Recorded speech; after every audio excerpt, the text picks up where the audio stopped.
primer programa de Quins Químics parlarem sobre l'energia. A més, avui hem vingut fins a la Universitat de València per tal d'entrevistar a un grup de científics que opten a una beca. Anem a veure-ho.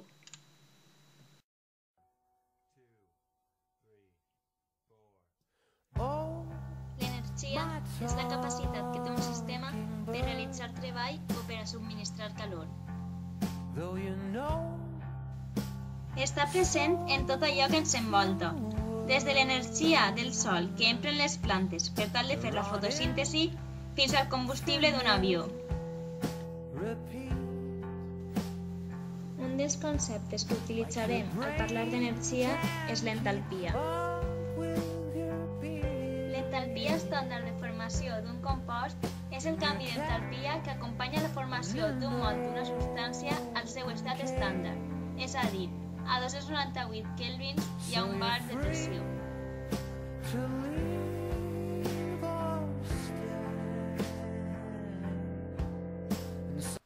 Ara anem a entrevistar a una de les científiques que es presentarà per a que el govern li pugui donar una beca i seguir estudiant.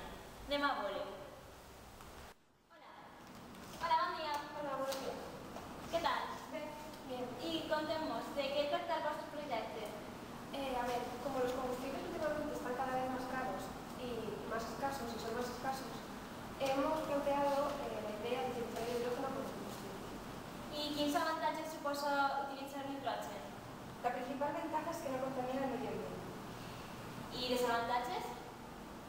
Pues lo explicaremos con un ejemplo. Molt bé.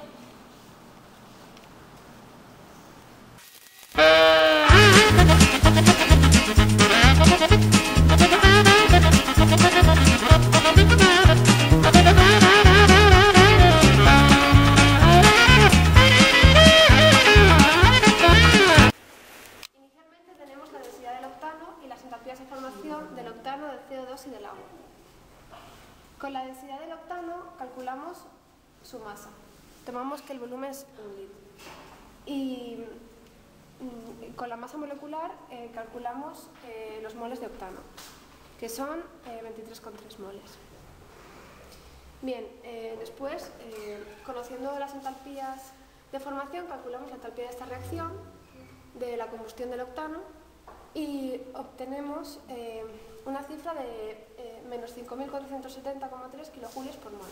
Como tenemos 23,3 moles, calculamos la energía producida por este número de moles y obtenemos que es menos 127.640,3 kilojulios. Para obtener la misma energía con hidrógeno necesitaríamos unos moles, 446,6 moles.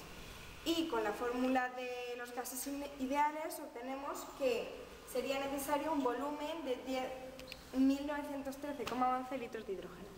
Per tant, podríem dir que el principal inconvenient d'utilitzar hidrogen és el volum que ocupa la matèria. Sí, eso es. Bueno, pues molta sort i moltes gràcies per haver-nos atès, així que ja ens contareu com quedeu amb la beca.